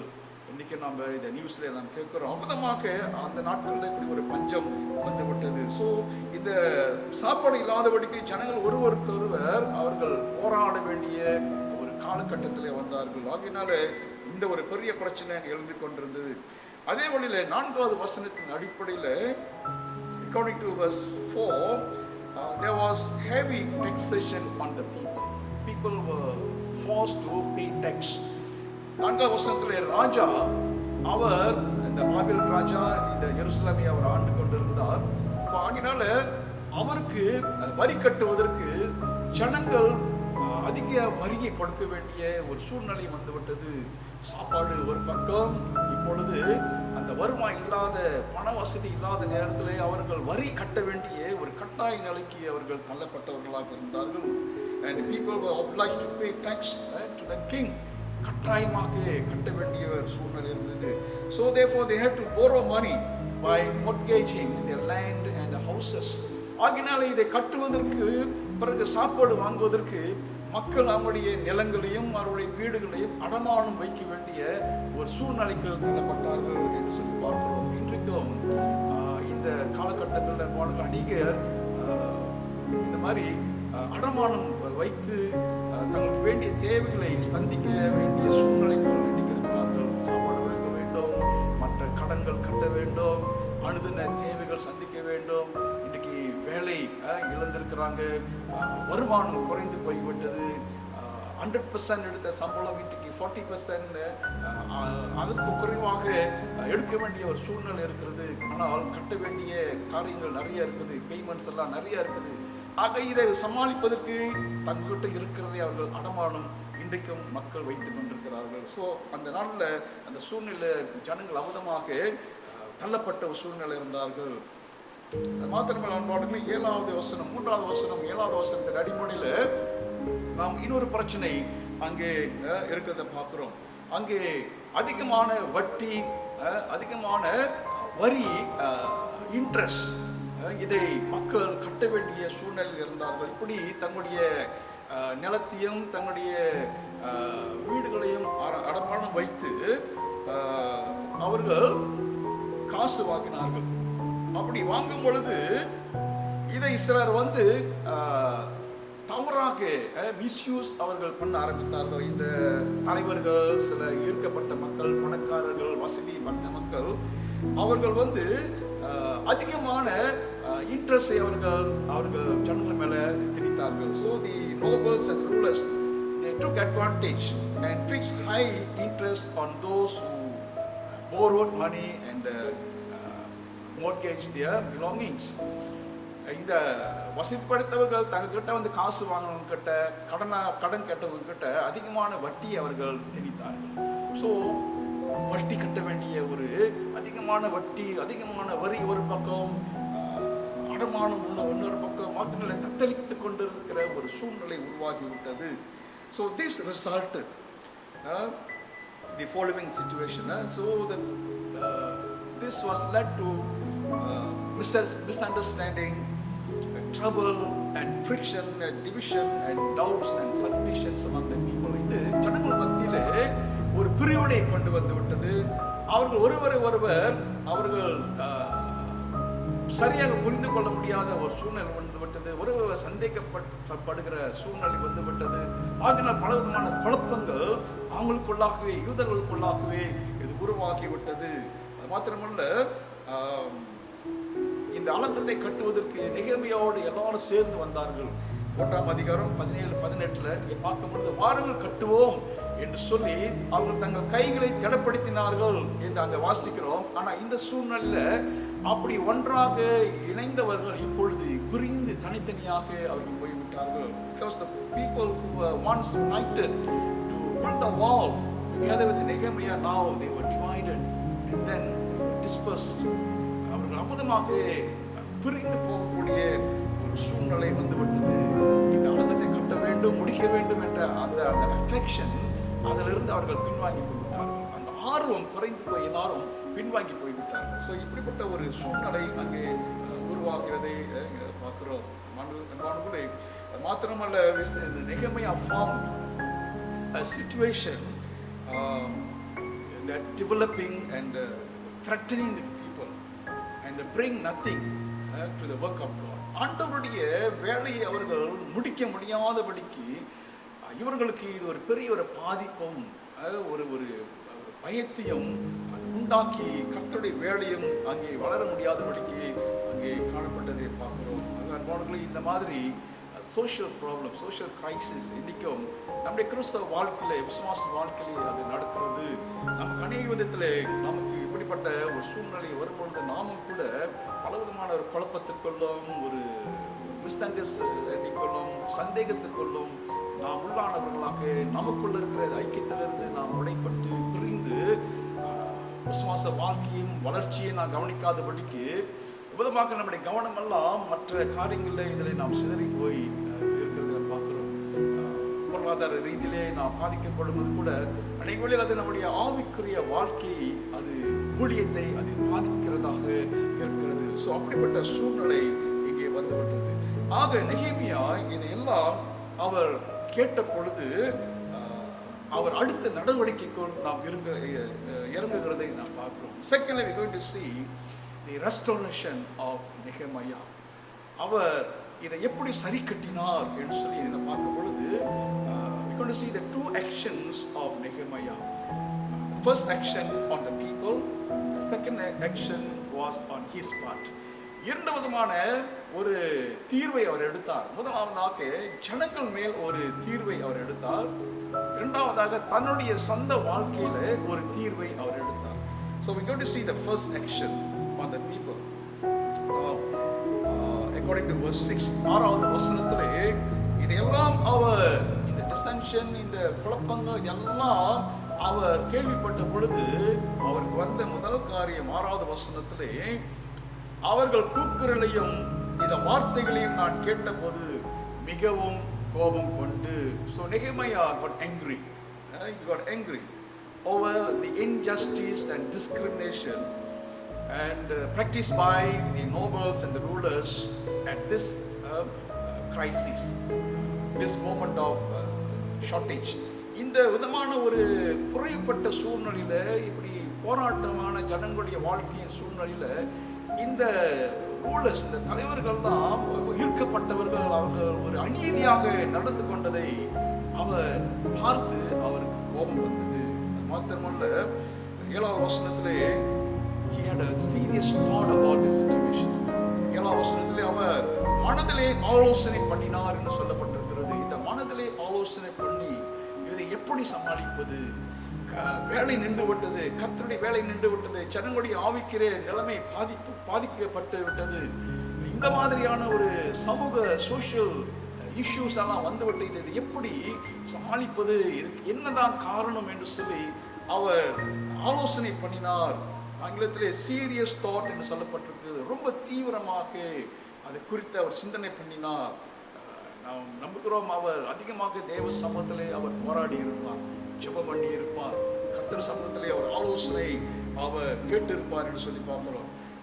ஆகினால அவர் எடுத்த ஆக்ஷன்ஸ் என்ன தீர்மானம் எடுத்தார் என்றால், முதலாவதாக firstly after the serious thought about the situation, and Nehemiah rebuked the nobles and the rulers over their action and their attitudes. அவர் இந்த மாதிரி தீவிரமான ஆலோசனை பண்ணி அவர் அதுக்கு காரணமாக இருந்தவர்களை, அந்த அதிகாரிகளை, அந்த பணம் படைத்தவர்களை அவர் பார்த்து அவர்களை கடிந்து கொண்டார் என்று சொல்லி பார்க்கிறோம். அவர்கள் இந்த நேரத்தில் இவர்கள் செய்த தவறை அவர்களுக்கு சுட்டி காட்டி அவர்களுக்கு அவர்களை கடிந்து கொண்டார். And then he asked them why they enforced interest on the people at this moment. இந்த சூழ்நிலையிலே கூட நீங்கள் எப்படி ஜனங்கள் மேல் வட்டியை நீங்கள் திணிக்கலாம் என்று சொல்லி அவர்கள் நெகேமியா அவர்களை கடிந்து கொள்கிறதை நாம் பார்க்கிறோம். நண்பர்களே, he rebuked them why they enforced the usury of the interest of people, and he also rebuked the action of slavery. 8வது வசனத்திலே அவர்கள் ஜனங்களை ஒரு அடிமைத்தனத்துக்குள் அவர்கள் நடத்த ஆரம்பித்தார்கள். இதுவரையும் ஜனங்கள் சுதந்திரமாக இருந்தார்கள். இப்பொழுது அவர்கள் கடன் வாங்கி இந்த மாதிரி வட்டி இதையெல்லாம் அவர்கள் மாட்டிக்கொண்டு ஒரு அடிமைத்தனத்துக்குள் தங்களுடைய வாழ்க்கையை அவர்கள் நடத்த வேண்டிய சூழ்நிலைக்குள் வந்துவிட்டது. And he rebuked the action of the slavery. 8வது வசனத்திலே they putting the redeemed people back to slavery. ஆண்டவர் இந்த தேவ ஜனங்களை அடிமைத்தனத்திலிருந்து விடுதலை ஆக்கினார். ஆனால் இப்பொழுது அவர்களுக்குள்ளாகவே ஒரு அடிமைத்தனத்துக்குள் ஒருவரை ஒருவர் நடத்துகிற ஒரு சூழ்நிலையை அவர்களாக அமைத்துக் கொண்டார்கள். ஆதிக்கம் செலுத்துவது, ஜனங்களை அவர்கள் அடக்கி ஒடுக்குவது, இயலாத சூழ்நிலையிலே அவர்களை ஒரு அடிமைத்தனத்துக்குள் நடத்துகிற ஒரு காரியத்தை இங்கே நாம் பார்க்கிறோம். அன்பானவர்களே, இன்றைக்கு கூட இப்படிப்பட்ட ஒரு அடக்குமுறை, ஒடுக்குமுறை இதெல்லாம் இன்றைக்கு ஜனங்கள் மத்தியிலே காணப்படுகிறதை நாம் பார்க்கிறோம். அப்படிப்பட்ட ஒரு சூழ்நிலையை இங்கே நெகேமியா சுட்டி காட்டி அவர்களை கடிந்து கொள்கிறதை நாம் பார்க்கிறோம். 9ஆம் வசனத்திலே நாம் பார்க்கும் பொழுது அவர்களை அவர் இன்னொரு காரியத்தை அவர்கள் சிந்திக்க வேண்டும் என்று அவர் சொல்லுகிறார். Verse 9, he asked the people to think about this, the fear of the Lord, the fear of God. And he says, you should have the fear of God. உங்களுக்குள்ள தேவ பயம் இருக்க வேண்டும். இந்த தேவ பயம் உங்களுக்குள் இல்லாவிட்டால் நீங்கள் இந்த காரியத்தெல்லாம் நீங்கள் செய்ய மாட்டீர்கள் என்று சொல்லி அவருக்குள்ள தேவ பயம் இல்லாததை அவர்களுக்கு சுட்டி காட்டுகிறதை பார்க்கிறோம். He is pinpointing to the people concerned that they must have the fear of God. If they had the fear of God, they would not practice this kind of injustice and wrong practices என்று சொல்லி அவர்கள் தெய்வ பயமுள்ளவர்களாக அவர்களை தெய்வ சிந்தனைக்குள் அவர்களை நடத்துகிறதை இங்கே நாம் பார்க்கிறோம். நெகேமியா என்ன சொல்லுகிறார், நீங்கள் விதமாக செய்யும் பொழுது எதிராளிக்கு மிகவும் அவனுக்கு வாய்ப்புகளை நாம் கொடுக்கிறோம். பிசாசுக்கு நாம் நிறைய வாய்ப்புகளை கொடுக்கிறோம். அவன் மீண்டுமாக நம்முடைய வாழ்க்கையிலும் நம்முடைய ஆட்களுடைய வாழ்க்கையிலும் அவன் நுழைந்து வளர முடியாதபடிக்கு நம்மை அதிகமான இந்த மாதிரி பிரிவினைக்குள்ளும் அவன் நம்மளை கொண்டு போய் விடுவார் என்று சொல்லி அமுதமாக அவர்களுக்கு எடுத்துக் கொள்வதை பார்க்கிறோம். So he also saying that by giving chance to the devil and he will make the people of God disperse and he make the work of God to stop. ஆகினால இந்த காரியங்களை நெகேமியா மிகவும் அவர் கடிந்து கொண்டு அவர் சொல்லுகிறதை இந்த இடத்துல பார்க்கிறோம். மாத்திரமல்ல 10வது வசனத்திலே அவர் மிகவும் கடினமான ஒரு வார்த்தையை அங்கே யூஸ் பண்ணுகிறது பார்க்கிறோம். 10வது வசனம், நானும் என் சகோதரரும் என் வேலைக்காரரும் இவ்விதமாகவா அவர்களுக்கு பணமும் தானியமும் கடனும் கொடுத்திருக்கிறோம், இந்த வட்டியை விட்டு விடுவோமாக. Then he says, please stop this usury, the interest, your wrong practices, please stop and have the fear of God. நீங்கள் தேவ பயம் உள்ளவர்களாக நீங்கள் மாறி இந்த செயலெல்லாம் நீங்கள் விட்டு விடுங்கள் என்று சொல்லி அவர்களை விட்டுவிட சொல்லுவதை here we are going to see, dear people of God, some of the biblical perspective on these social injustices that took place in Nehemiah time. இந்த நெகேமியா காலத்தில் இந்த சூழ்நிலையில் நடந்த சில இந்த முறைகேடுகளுக்கு இன்றைக்கு நம்முடைய வேதத்திலிருந்து நாம் கற்றுக்கொள்ள பார்க்க போகிற சில காரியங்கள் என்ன? Some of the biblical principles for this wrong practices. முதலாவதாக இங்கே என்ன நடந்தது? அதிகமாக வரி டேக்ஸ் அங்கே கட்டினாங்க. பிறகு கடன் பட்டார்கள். பிறகு அங்கே வட்டியும் அவர்கள் கொடுத்தார்கள். அதற்கெல்லாம் இன்றைக்கு கூட நம்ம இந்த சூழ்நிலையில மாட்டிக்கொண்டிருக்கிறோம். வேதத்தில் அதை குறித்து என்ன சொல்லப்படுகிறது? What the Bible says about it. First of all, paying tax. முதலாவதாக இந்த வரி செலுத்துவது. நம்ம மத்திய 22ஆம் அதிகாரம் 15லிருந்து 22 வரைக்கும் அங்கே ஆண்டவராகிய இயேசு கிறிஸ்துவிட்ட ஒரு கேள்வி கேட்கப்படுகிறது. இந்த பரிசேயர்கள் வந்து அவர்களை இயேசு சுவாமியை சோதிக்கும்படியாக கேட்கிறார்கள். ராயனுக்கு வரி கட்டுவது முறையா, சரியா? Is it right to pay tax? And the Pharisees asked Jesus, and this was Jesus' answer. இதுதான் ஆண்டவர் என்ன சொன்னாரு? ராயனுக்குரியதை ராயனுக்கு செலுத்துங்கள், தேவனுக்குரியதை தேவனுக்கு செலுத்துங்கள். Give what belongs to Caesar and give what belongs to God. இன்றைக்கு நாம் இது கிறிஸ்தவ வாழ்க்கையிலே அன்பானங்களே வேதத்தின் அடிப்படையிலே நாமும் கூட நல்ல ஒரு குடிமக்களாக நம்முடைய அரசாங்கத்துக்கும் நம்முடைய சட்டத்திட்டங்களுக்கும் நாம் இணங்கி எதுக்கெல்லாம் நம்ம வரி கட்ட வேண்டுமோ அதை நாம் முறையாக கட்ட வேண்டும். அதே சமயத்தில் ஆண்டவருக்கு என்று நாம் கொடுக்க வேண்டிய நம்முடைய பங்கையும் இன்றைக்கு நாம் கொடுக்க வேண்டும் என்று சொல்லி இங்கே ஆண்டவர் நமக்கு இந்த வரி கட்டுவதை குறித்து கற்றுக் கொடுக்கிறதை பார்க்கிறோம். இது மாத்திரமல்ல, ரோமர் 13ஆம் அதிகாரம் 1வது வசனத்திலே, ரோமர் 13ஆம் அதிகாரம் 6லிருந்து 7 வரைக்கும் நாம் வாசிக்கும் பொழுது அங்கே அரசாங்க சட்டங்களுக்கு நாம் கீழ்ப்படிய வேண்டும் என்று சொல்லி இங்கே நிருபத்தில் தேவனுடைய மனுஷன் அங்கே விசுவாசிகளுக்கு ஒரு ஆலோசனை மாத்திரமல்ல ஒரு கட்டளையாகவும் அங்கே கொடுக்கிறதை நாம் பார்க்கிறோம். Romans 13:1 எந்த மனுஷனும் மேலான அதிகாரம் உள்ளவர்களுக்கு கீழ்ப்படிய கடவன், ஏனென்றால் தேவனாலே அன்றி ஒரு அதிகாரமும் இல்லை, உண்டாயிருக்கிற அதிகாரங்கள் தேவனாலே நியமிக்கப்பட்டிருக்கிறது. Any kind of authority in any country, in any nation, it is appointed by God himself. ஆண்டவர் அந்த அதிகாரத்தை நமக்கு நியமித்திருக்கிறார். இவ்வேளையில 6வது வசனம் 7வது வசனத்திலே நாங்கள் வாசிக்கும் பொழுது, இதற்காகவே நீங்கள் வரியையும் கொடுக்கிறீர்கள், அவர்கள் இந்த வேலையை பார்த்து வருகிற தேவ ஊழியர்களாய் இருக்கிறார்களே, ஆகையால் யாவருக்கும் செலுத்த வேண்டிய கடமைகளை செலுத்துங்கள். This is our responsibility to pay tax and in obedience to all the rules of the country where we live.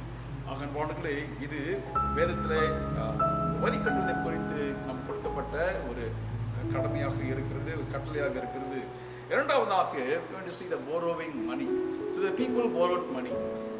அந்த நாட்களில் நெகேமியா அந்த சூழ்நிலையில் ஜனங்கள் கடன் பட்டார்கள், கடன் வாங்கினார்கள். What the Bible says about borrowing money? மத்தேயு 5ஆம் அதிகாரம் 42வது வசனத்திலே அங்கே கர்த்தருடைய வார்த்தை ஆண்டவர் சொல்லுகிறார், you lend money, you borrow money. உன்னிடத்துல கேட்கிறவனுக்கு கடன் கொடு, நீ முகத்தை திருப்பிக்காத. Do not turn away your face when people ask to borrow money.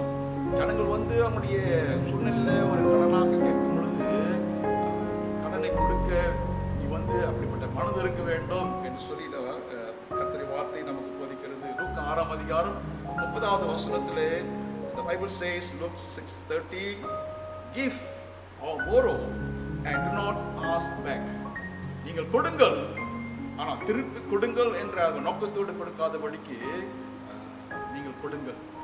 நீங்கள் வெளியில் நம்ம கொடுத்து கடன் யாருக்கெல்லாம் கொடுத்துருக்கிறோமோ அவங்கள நம்ம வந்து கட்டாயத்துக்குள்ள அவங்களை ரொம்ப நெருக்கி கொண்டிருக்கிற சூழ்நிலை இருக்கிறது. ஏன்னா கடன் வாங்கினவர்களும் அதை கொடுக்காமல் இருக்கிற சூழ்நிலை இருக்கிறது. People borrow and they don't give back. Bible also says something about those who ask, they borrow and they don't give back. வாங்கினவர்கள் கடன் வாங்கல் கடனுக்கு திருப்பி கொடுக்காத மக்களுக்கும் கர்த்தருடைய வார்த்தை சொல்லுகிறது. அல்லேலூயா. சங்கீதம் 37:21 அங்கே பார்க்கிறோம், துன்மார்க்கன் கடன் வாங்கி திருப்பி கொடாது இருக்கிறார். The wicked borrow and does not pay back. So யாரெல்லாம் கடன் வாங்கினார்களோ அவர் திருப்பி கொடாவிட்டால் அவர்கள் துன்மார்க்கர் என்று சொல்லி வேதம் நியாயத்திருக்கிறது. ஆக இன்னொரு வசனம் சொல்லுகிறது 22 நீதிமொழிகள் 22 7வது வசனத்திலே Proverbs 22:7, borrow is servant to the lender. ஆக வாங்கினவர்கள் கடன்பட்டவர்களுக்கு அவர்கள் அடிமை. ஆக நம்ம யார்கிட்டலாம் வாங்கிட்டோமோ நம்ம அவங்களுக்கு அடிமையாகிறோம். ஆக நம்மளே நாம கடன் வாங்கும் பொழுது நம்ம அடிமைத்தனத்துக்குள் நம்மளை ஒப்பு கொடுக்கிறோம். We also committing to slavery to somebody to whom we borrow money. So it is good not to borrow money, to get involved into this kind of slavery, social slavery. நீதிமொழிகள் 19:17 அங்கே கர்த்தர் வசனம் சொல்லுகிறது, ஏழைக்கு இறங்குகிறவன் கர்த்தருக்கு கடன் கொடுக்கிறார். The one who borrows to the poor, actually he lends to God. He borrows to God. கர்த்தருக்கு நம்ம கடன் கொடுக்கிறோம். அவன் கொடுத்த கடனை ஆண்டவர் திருப்பி கொடுப்பார். ஆக முடியாதவர்களுக்கு, ஏழைகளுக்கு நம்ம கொடுக்கும் பொழுது கர்த்தர் நம்ம நமக்கு அதை திருப்பி கொடுக்கிறவராக அவர் இருக்கிறார். அதே வழியில கர்த்தருடைய வசனம் நமக்கு ஒரு பெரிய ஒரு எச்சரிக்கை மாத்திரமல்ல, ஆலோசனையாக கொடுக்கிறது. ரோமர் 13ஆம் அதிகாரம் 8வது வசனத்திலே, owe no one except love one another. ஒருவர் மேல் அன்பு செலுத்துகிற கடனே அல்லாமல் ஒருவருக்கும் நீங்கள் கடன் கூடாது. நம்ம கடன் கொடுக்க வேண்டிய ஒரே ஒரு காரியம் அன்பு செலுத்துவது தான். அதுதான் நம்ம கொடுக்க வேண்டிய பெரிய ஒரு கடன். அதனால இந்த அன்பு என்ற கடனை நம்ம கொடுக்க வேண்டும். மற்ற விதத்துல யாருக்கும் நாம் கடன் படாதிருப்போமாக என்று சொல்லி வேதம் சொல்லுகிறது. இது கர்த்தருடைய வார்த்தையில கடன் கொடுப்பது, கடன் வாங்குவது என்ற காரியத்தை வேதம் நமக்கு போதிக்கிற சில காரியங்களே நாம் பார்த்தோம். மூன்றாவதாக, thirdly, the Bible also talks about charging the interest. மத்திய 25ஆம் அதிகாரம் 17 14 30 வரையிலும் அங்கே தாளந்து என்ற ஊமை குறித்து அங்கே வாசிக்கிறோம். Read about the parables of talents in Matthew 25:14-30. In verse 27, the one who took the one talent, he went and buried the talent. And then when he was asked, he returned the one talent to the owner.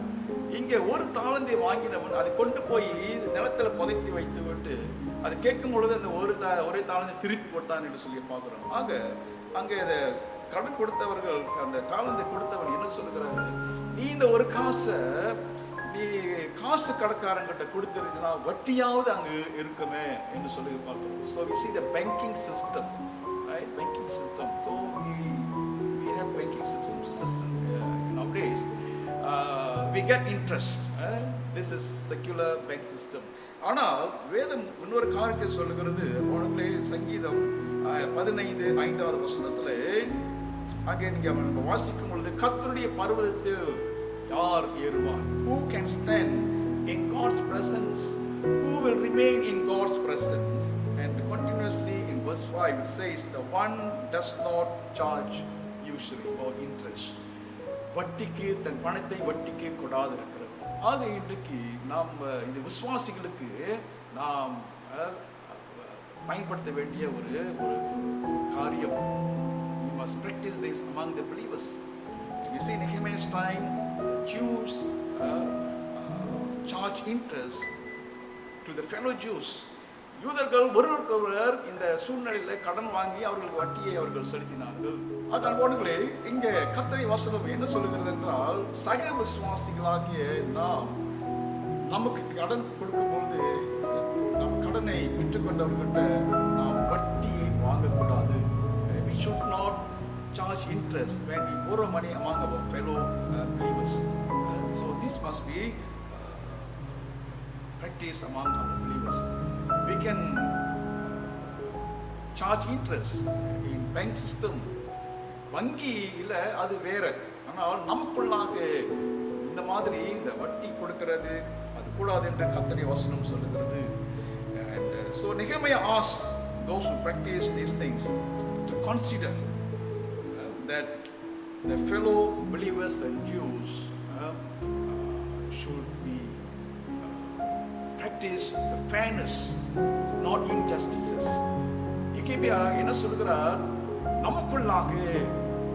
நமக்குள்ளாக இருக்கிற நம்முடைய சக விசுவாசிகள், சக யூதர்கள் மத்தியிலே இந்த மாதிரிலாம் நாம் செய்யக்கூடாது.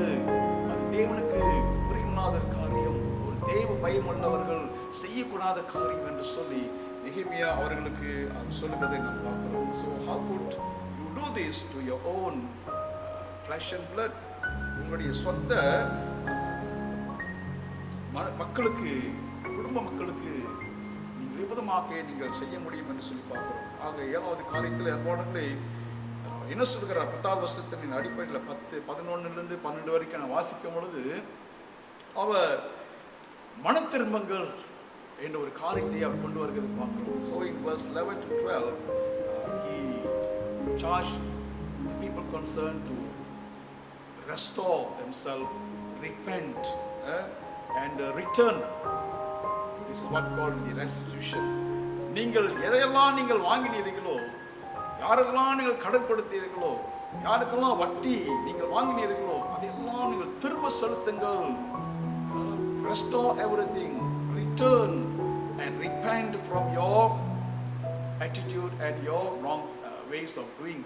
உங்களுடைய தவறான வாழ்க்கையிலிருந்து பழக்கத்திலிருந்து நீங்கள் மனம் திரும்புங்கள் என்று சொல்லி அவர்களை ஒரு அழைப்புக்குள் அவர் கொண்டு வருகிறதை பார்க்கிறோம். நீங்கள் ஆசாரிகிட்ட போய் உங்களை ஒப்பு கொடுத்து நீங்கள் மனம் திரும்புவதற்குள் வர வேண்டும் என்று சொல்லி இங்கே நெகேமியா அழைப்பு கொடுக்கிறதை பார்க்கிறோம். நீங்கள் இன்றைக்கு அவர்கள் நிலங்களையும் அவர்கள் திராட்சை தோட்டங்களையும் அவர்கள் ஒலிவ தோப்புகளையும் அவர்கள் வீடுகளையும் நீங்கள் பணத்துக்கும் தானியத்திலும் திராட்சரசத்திலும் எண்ணெயிலும் 100க்கு 1 வீதமாக அவர்களுக்கு தண்டி வருகிற வட்டியையும் அவர்களுக்கு திரும்ப கொடுத்து விடுங்கள். Then he sent these people to the priest. அவர்கள் ஆசாரியர்களிடத்தில் அவர்கள் அனுப்பப்படுகிறார்கள். அவர்கள் ஒரு தீர்மானம் எடுக்கும்படியாக நெகேமியா அவர் சொல்லுகிறதை பார்க்கிறோம். நீங்கள் இன்றைக்கே மனம் திரும்ப வேண்டும் என்ற ஒரு தீர்மானத்தில் வாருங்கள், திருப்பி கொடுக்கிறேன் என்ற ஒரு தீர்மானத்தை எடுங்கள். அப்படின்னு செய்யாவிட்டால் என்ன நடக்கும்? 13வது வசனத்தில் எச்சரிக்கிறார், நான் என் வஸ்திரத்தை உதறி போட்டு இப்படி இந்த வார்த்தையை நிறைவேற்றாத எந்த மனிதனையும் அவன் வீட்டிலும் அவன் சப்பாத்தியத்திலும் இருந்து தேவன் உதறி போட கடவர். If you don't repent, don't return, the Lord will make you empty. This was the warning given to these people, whoever practice these injustices. இந்த நியாயமில்லாமல் நடந்த இந்த மக்களை விதமாக எச்சரிக்கிறது. So this was action taken on the people. இது ஜனங்கள் அவர்கள் தவறான செய்த காரியங்கள்ல அவர் என்ன செய்ய வேண்டும் என்று சொல்லி நெகேமியா எடுத்த ஒரு ஆக்ஷனாக இருந்தது. முதலாவதாக புதுப்பித்தல். This was the restoration part of Nehemiah on the people. Secondly, we're going to see the action part on Nehemiah himself. நெகேமியா அவருடைய சொந்த வாழ்க்கையில அவர் இன்னொரு காரியத்தையும் அவர் செய்தார். என்ன செய்தார்? 14வது வசனத்திலிருந்து 19வது வசனம் வரைக்கும் நெகேமியாவுடைய சொந்த வாழ்க்கையின் தீர்மானங்கள் என்ன? What was the action Nehemiah took on his part in this situation? முதலாவதாக 14வது வசனத்திலே அவர் சொல்லுகிறாரு, I did not misuse the governor's position and all the provisions. நெகேமியா ஒரு கவர்னர். அந்த கவர்னர்ல அவருக்கு நிறைய அலோவன்ஸ், சம்பளம், மற்ற வாய்ப்புகள்லாம் அவர் கொடுக்கப்பட்டது. ஆனால் அவர் சொல்லுகிறாரு, இதையெல்லாம் நான் யூஸ் பண்ணவே இல்லை. எனக்கு இதெல்லாம் இருந்தது, நான் அதை வாங்கிக் கொள்ளவில்லை. I did not receive the special provisions of the governors. அவர் என்ன சொல்றாரு? இதுக்கு முன்ன இருந்தவர்கள் அதெல்லாம் அனுபவித்தார்கள். ஆனால் இன்றைக்கு மக்களுடைய இந்த நிலைமையை பார்த்து அதையெல்லாம் நான் ஒதுக்கி வைத்து looking at the people's demand, the dissension and the situation, I let go all my special provisions, all my comforts. இது அருமையான இங்க நெகேமியாவுடைய ஒரு தாயாள குணத்தை குறித்து நாம் பார்க்கிறோம். You can see the generosity of Nehemiah. Because of the situation, he let go his comfort and special provisions. இது தேவ பயமுள்ள மனிதனுடைய வாழ்க்கையிலிருந்து, இருதயத்திலிருந்து வருகிறதான ஒரு செயல்பாடு என்று சொல்லி பார்க்கிறோம். இன்றைக்கு கூட நாம் சபையாக இருக்கும் பொழுது, அன்பாளர்கள் தேவனுடைய பிள்ளைகளாக இருக்கும் பொழுது, ஒரு சூழ்நிலை வரும்பொழுது நாமும் கூட விதமாக ஒரு தயாளம் குணமுள்ளவர்களாக மற்றவர்களுடைய தேவைகளை சந்திக்கும்படியாக நம்முடைய வசதிகளை குறைத்து கொண்டோம் அந்த தேவைகளை நாம் சந்திக்கிற அப்படிப்பட்ட ஒரு மனப்பக்குவத்தை இன்றைக்கும் ஆண்டவர் நமக்கு கொடுப்பாராக. மாத்திர அன்பர்களே, according to verse 18, 18வது வசனத்தில் அவர் சொல்லுகிறாரு, நாளொன்றுக்கு ஒரு காளையும் முதல் தரமான 6 ஆடும் சமைக்கப்பட்டது, பட்சிகளும் சமைக்கப்பட்டது, 10 நாளைக்கு ஒரு தரம் நானாவித திராட்சரசம் செலவழிந்தது. இப்படியெல்லாம் இருந்த போதும் ஜனங்கள் பட்ட பாடு கடினமா இருந்தபடியால் அதிபதிகள் வாங்குகிற படியை நான் வாங்கினேன். So the people's need was so great. அவர்களுக்கு இதுக்கு முன்னால இப்படியெல்லாம் செய்யப்பட்டது, ஆனால் இப்பெல்லாம் அது குறைவுபட்டதுனால எங்கிட்ட இருக்கிறத நான் ஷேர் பண்ணுகிறேன் என்று சொல்லி இங்கே நெகேமியா அவர் சொல்லுகிறதை பார்க்கிறோம். And not only that, in verse 19 he was praying to God. 19 வசனத்திலே நான் பார்க்கும் பொழுது நெகமியா அவர் ஜெபிக்கிறார். என்ன சொல்லி ஜெபிக்கிறார்? என் தேவனே, நான் இந்த ஜனங்களுக்காக செய்த எல்லாவற்றின்படியும் எனக்கு நன்மை உண்டாக என்னை நினைத்தருளும் என்று சொல்லுகிறார். He was praying and leaving to God for God to take care of his own needs. He let go everything for people and for himself, to his own need. He prayed to God that God will take care of his personal needs. தன்னுடைய தேவைகளை ஆண்டவர் பொறுப்பெடுத்துக் கொள்வார், ஆண்டவர் சந்திப்பார். அப்படிப்பட்ட ஒரு தயால குணத்தை நெகேமியாவிடத்தில் நாம் பார்க்கிறோம். அல்லேலூயா. அன்பானவர்களே, so Nehemiah took action on his part to be an example to the rulers and the leaders and other people. இங்கே நெகேமியா தன்னை ஒரு முதலாவது உதாரணமாக அவர் தன்னை நிறுத்திக் கொள்கிறார். அவர் மற்றவருக்கு உதாரணமாக இருக்கும்படியாக அந்த நோபல் பீப்புளுக்கு, அந்த அதிகாரிகளுக்கு, யாரெல்லாம் இந்த தவறாக இந்த சூழ்நிலையை அவர்கள் செய்தார்களோ அவர்களுக்கு தன்னை ஒரு முன்மாதிரியாக நெகேமியா தன்னை முதலாவது இருக்கும்படியாக ஒரு முடிவை, ஒரு தீர்வை அவராக எடுக்கிறதை நாம் பார்க்கிறோம். So this was actually we can see the man who really fears God.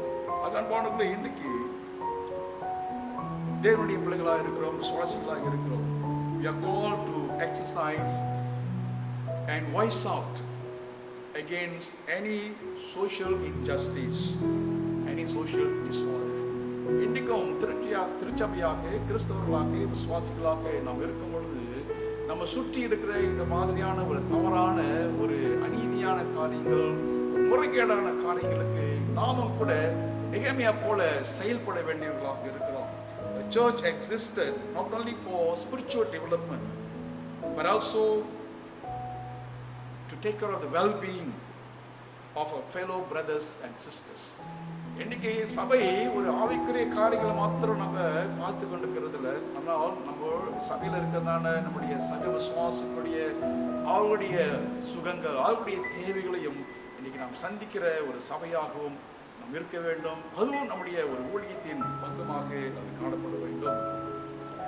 So our Christian actions and attitude should be based on biblical principle in terms of paying tax and borrow money and charging interest. சில உதாரணங்களை நம்ம பார்த்தோம் இல்லையா? வரி கட்டுவது, வரி செலுத்துவது, கடன் கொடுப்பது, கடன் வாங்குவது, இன்ட்ரெஸ்ட், இந்த மாதிரி இந்த சமூக ஒரு சூழ்நிலை காரியங்களை நாமும் கூட வேதத்தின் அடிப்படையில் அதை நாம் செயல்படுத்துகிறவர்களாக இருக்க வேண்டும். வெளியில் அவர்கள் மற்றவர்கள் எப்படி செய்தாலும் நாம் அதை பின்பற்றாதபடிக்கு வேதம் இப்படிப்பட்ட காரியத்தில் விசுவாசிகள் எப்படி நடந்து கொள்ள வேண்டும் என்று நமக்கு போதித்திருக்கிறது. வசனங்களை நாம் சில வசனங்களை பார்த்தோம். அடிப்படையில் அன்பானவர்களை இன்னைக்கு அந்த கிறிஸ்தவ நியமனங்களை நாம் செய்யும் பொழுது கர்த்தர் அதிலே பிரியப்படுவராக இருக்கிறார். As Nehemiah set himself an example to other leaders and rulers, God has placed us in the church, in the society and in the community to be His witnesses, to live out biblical principles in the fear of God. அன்பானவர்களே, நீ திருச்சபையில் கர்த்தர் நம்மை திருச்சபையிலும் சமுதாயத்திலும் சமூகத்திலும் நம்மை ஆண்டவர் வைத்திருக்கிறாரு. வேதத்தின் அடிப்படையில் இன்னைக்கு நாம் வாழும்படியாக, அப்படி வாழ்ந்து நாம் சமுதாயத்தில் மற்றவர்களுக்கு சாட்சியாக நாம் நிற்கும்படியாக கர்த்தர் வைத்திருக்கிறார். தெய்வ பயத்தோடு இந்த வேதத்தின் நியமனங்கள் படி நாம் வாழ்வோம் என்றால் நிச்சயமாக கர்த்தருடைய நாம் மையப்படும். கர்த்தர் நம்மோடு கூட இருந்து நெகேமியாவை போல நம்மையும் ஒரு உதாரணத்துவத்திலே கர்த்தர் நம்மை நிறுத்துவாராக. கண்கள் மூடி நாம் ஜெபிப்போமாக. நல்ல ஆண்டவரே, ஸ்தோத்திரிக்கிறோம், துதிக்கிறோம், போற்றுகிறோம். அப்பா ஆண்டவரே, இன்னைக்கு சமூகத்திலே நிறைய முறைகேடுகள் இருக்கிறது. நாங்கள் சமுதாயத்திலே இருக்கிற மக்களாக இருக்கிறோம். நீர் எங்களை இந்த உலகத்தில் வைத்திருக்கிறீர். நீங்கள் உலகத்துக்கு உப்பாய் ஒளியாய் இருக்கிறீர்கள் சொல்லி அப்பா வேதம் எங்களுக்கு குறித்து சொல்லுகிறது. அற்புதமாக ஆண்டவரே, வேதத்தின் அடிப்படையிலே நாங்களும் கூட ஐயா எல்லா விதத்திலும் உதாரணத்துவத்திலே காணப்பட, மற்றவர்களுக்கு நாங்கள் முன்மாதிரியாக இருக்க ஆண்டவர் கிருபை தரும்படியாக ஜெபிக்கிறோம். ஆண்டவரே, நெகேமியா போல எங்களையும் ஒரு சாட்சியாக கர்த்தரை ஏற்படுத்தும். ஆண்டவரே, எங்களை குறித்து மாத்திரம் நாங்கள் சிந்திக்காதபடிக்கு அப்பா எங்களுடைய சக மக்களையும் சுவாசிகளையும் அவர்களுடைய சுகத்துக்கங்களையும் ஆண்டவர் நாங்கள் நோக்கி பார்க்கிற மக்களாக இருக்க கிருபை தருவீராக. எவ்வளவாக நெகேமியா தயாள குணமுள்ளவனாக தன்னை முன்னிறுத்தியது போல எங்களையும் ஐயா ஆண்டவரே தயாள குண மக்களாக இருக்க ஆண்டவர் வழிநடத்தும், நிரப்போம், தாழ்த்துகிறோமோ கொடுக்கிறோம். இயேசுவின் நாமத்தை ஜெபிக்கிறோம் எங்கள் நல்ல பிதாவே. ஆமென். அன்பானவர்களே, நெகேமியா அவர் தயாளத்தோடு தாராளத்தோடு அவர் கொடுத்தவராக இருந்தது போல வாருங்கள் நாம் ஆண்டவருக்கு நம்முடைய காணிக்கை தசமபாகங்களை நாம் எடுத்துக்கொள்வோம். கண்கள் மூடி நாம் ஜெபிப்போம். பரலோகத்தின் பிதாவே, நீர் எங்களுக்கு கொடுக்கிற தேவனாய் இருக்கிறீர். எங்கள் தேவைகளை சந்திக்கிற தேவனாய் இருக்கிறீர். கர்த்தருடைய சமூகத்திலே பார்த்துக் கொள்ளப்படும் அல்லேலூயா அமுதமாக ஒவ்வொரு தேவைகளையும் கர்த்தர் எங்களுக்கு சந்திக்கிறேன், எங்களுக்கு கொடுத்து வருகிறேன். என் கைகளில் பிரயாசங்களை கர்த்தர் ஆசீர்வதிக்கிறேன். வேலையிலிருந்து நாங்கள் எடுக்கிற சம்பாத்தியத்தை கர்த்தரையா இந்த நேரத்தில் கூட ஆசீர்வதித்து அதிலிருந்து அப்பா நம்முடைய பிள்ளைகளாகிய நாங்கள் கொண்டு வருகிற இந்த காணிக்கை இந்த தசம பாகங்களை கர்த்தர் ஆசீர்வதிக்கவும் அங்கீகரிக்கவும் கொடுக்கிற ஒவ்வொரு கரங்களையும் குடும்பங்களையும் வாழ்க்கையும் நீர் ஆசீர்வதித்து பருக பண்ணும்படியாக இயேசுவின் நாமத்தை ஜெபிக்கிறோம். நல்ல கர்த்தருக்கு ஸ்தோத்திரம். அன்பானவர்களே, வீட்டிலே குடும்பத்தோடு நீங்கள் ஆராய்ச்சித்துக் கொண்டிருக்கிற இந்த நேரத்தில் கூட சபையிலே நம்முடைய மக்கள் அவர்கள் ஆராய்ச்சித்துக் கொண்டிருக்கிறார்கள். கர்த்தர் தாமே அதே ஆசீர்வாதத்திலும் உங்களை தொடர்ந்து நடத்துவாராக. ஆண்டவர் நம்முடைய இருதயங்களை ஆவிகளை அவர் பரிசுத்த ஆவியோடு நாம் இணைத்தவராக இருக்கிறார். நாம் இருக்கிற இடம் தூரமாக இருந்தாலும் ஆனால் ஆவியிலே நாம் இணைந்திருக்கிறோம். கர்த்தருக்கு ஸ்தோத்திரம். அன்பானவர்களே, நாம் தொடர்ந்து நம்முடைய அரசாங்கம் இந்த ஆகஸ்ட் மாதம் கடைசி வரையிலும் இந்த கட்டுப்பாடு வைத்திருக்கிறார்கள். தொடர்ந்து ஜெபிப்போம், இந்த கட்டுப்பாடுகள் நீக்கப்படும்படியாக. மீண்டுமாக எந்த ஒரு வித்தியாசம், வயது வித்தியாசம், வியாதி வித்தியாசம் இல்லாதபடிக்கு எல்லாரும் பழையபடி நாம் தேவனை ஆராதிக்கும்படியாக கர்த்தர் வாசலை அவர்களை தொடர்ந்து நம்முடைய மக்களுக்காக ஜெபிப்போம், சபை மக்களுக்காக ஜெபிப்போம், ஊழியர்களுக்காக ஜெபிப்போம். இந்த ஆகஸ்ட் மாதத்திலே நாம் நிறைய மீட்டிங்ஸ், கூட்டங்கள், கமிட்டி மீட்டிங்ஸ், நம்முடைய ஏஜென்சிஸ் இதெல்லாம் தங்களுக்கு வேண்டிய வருஷ கடைசிக்கு வேண்டிய எல்லா ஆண்டு கூட்டங்களை அவர்கள் நடத்த வேண்டியது இருக்குது. அதற்காக ஜெபிப்போம். நம்முடைய சபையும் நம்முடைய லோக்கல் கான்ஃபரன்ஸ் என்று நம்ம பல விதத்தில் ஆயத்தப்பட வேண்டியிருக்கிறது. நீங்கள் அதுக்காக ஜெபிங்கள். நம்ம டிஸ்ட்ரிக்டாக, நம்முடைய கான்ஃபரன்ஸுக்காக ஜெபிப்போம், நம்முடைய பிரசிடென்ட்டுக்காக ஜெபம் பண்ணுவோம், போர்ட் மெம்பர்ஸ்க்காக ஜெபிப்போம். எல்லாரும் நேரத்தில் அதிகமாக ஆயத்தப்பட்டு கொண்டிருக்கிறார்கள். அவர்களுக்காக தொடர்ந்து அடுத்த வாரம் ஆகஸ்ட் முதல் வாரம் திருவிருந்து ஆராதனை, திருவிருந்து ஆராதனைக்காக ஆயத்தப்படுவோம், ஜெபிப்போம். அதுக்கு வேண்டிய ஆயத்தப்பட வேண்டிய இந்த காணொலி ரெக்கார்டிங்ஸ் எல்லாம் உங்களுக்கு கொடுக்கப்படும், அனுப்பப்படும். நீங்கள் அதை ஃபாலோ பண்ணும்படி அன்போடு கேட்டுக்கொள்கிறேன். சென்ற மாதங்களில் நாம் எல்லாரும் ஆன்லைன்ல இந்த திருவிருந்தை நம்ம அனுசரித்தோம். இன்றைக்கு ஒரு பகுதி நம்ம சபை மக்கள் சபைக்கு வரக்கூடிய சூழ்நிலை இருக்கிறதுனால சபையில இந்த மாதிரி எப்படி நம்ம திருவிருந்தை நம்ம இந்த கட்டுப்பாட்டோடு நம்ம எடுக்க போகிறோம் என்று சொல்லி உங்களுக்கு ரெக்கார்டிங்ல காணொலி மூலமா உங்களுக்கு கொடுக்கப்படும். நீங்கள் பின்பற்றும்படி அன்போடு கேட்டுக்கொள்கிறேன். SOP நம்ம டீம் அதுக்காக வேலை செய்து கொண்டிருக்கிறார்கள். உங்களுக்கு வேண்டிய அறிவிப்புகளை ஆகவே வீட்டில் இருப்பவர்களுக்கு திருவிருந்து குறித்து உங்களுக்கு கொடுக்க வேண்டிய திருவிருந்து குறித்து போதகர் வேண்டிய காரியங்களை செய்வார். அதுக்காக நீங்கள் ஜெபித்துக் கொள்ளுங்கள். ஸ்தோத்திரம். அவர்களை வருகின்ற 27, 28 நான் போதகர் விடுமுறையில் 2 நாள் எடுப்பேன். அவசர தேவைகள் இருந்தால் தயவு செய்து தலைவர்களை Monday and Tuesday is coming next week, 27 and 28. If you have any immediate needs, please contact our leaders. ஸ்தோத்திரம். கர்த்தர் தாமே எல்லா விதத்திலும் சுகபலத்திலும் கர்த்தர் நடத்துவாராக. வாருங்கள், நாம் கண்கள் மூடி நாம் ஜெபித்து ஆசீர்வாதத்துக்கு நாம் கடந்து செல்வோம். நல்ல ஆண்டவரே, மீண்டுமாக உம்முடைய பரிசுத்த பாதத்திலே ஆண்டவரே எங்களை ஒப்பு கொடுத்து வருகிறோம். அப்பா, சபை மக்கள் ஆராய்ந்து கொண்டிருக்கிற இந்த நேரத்திற்கு கூட வீட்டிலே ஆண்டவரே வர முடியாத பிள்ளைகள் பெரியோர்களுக்காக தொடர்ந்து அப்பா நாங்கள் ஜெபிக்கிறோம். இந்த நேரத்திலும் ஆண்டவருடைய கரம் அவர்கள் மேல் இறங்கும்படியாக, கர்த்தருடைய ஆசீர்வாதம் அவர்கள் மேல் நிறைவாய் இறங்கும்படியாக, தேவ சமாதானம் அவர்களை நிரப்பும்படியாக ஜெபிக்கிறோம். ஆண்டவரே இந்த நாட்களே அவர்களுக்கு வேண்டிய எல்லா விதமான தேவைகளையும் கர்த்தர் சந்தித்து நிறைவாக சுகபலத்தோடு கர்த்தர் அனைவரையும் பாதுகாத்து நடத்துகிறாங்க. நாமம் மகிமைப்படட்டும். இயேசுவின் நாமத்தை ஜெபிக்கிறோம். கர்த்தராகிய இயேசு கிறிஸ்துவினுடைய கிருபையும் பிதாவாகிய தேவனுடைய அன்பும் பரிசுத்த ஆவியினுடைய அந்யோன்ய ஐக்கியம் சமாதானம் வழி நடத்தலும் அனைவரோடும் இப்பொழுதும் எப்பொழுதும் சதா காலங்களுக்கும் நிலைத்திருந்து காப்பதாக. ஆமென். என் ஆத்துமாவே கர்த்தரை ஸ்தோத்திரி, என் முழுவதுமே பரிசுத்த நாமத்தை ஸ்தோத்திரி. என் ஆத்துமாவே கர்த்தரை ஸ்தோத்திரி, கர்த்தர் செய்த சகல உபகாரங்களையும் மறவாதே. ஆமென். God bless you all.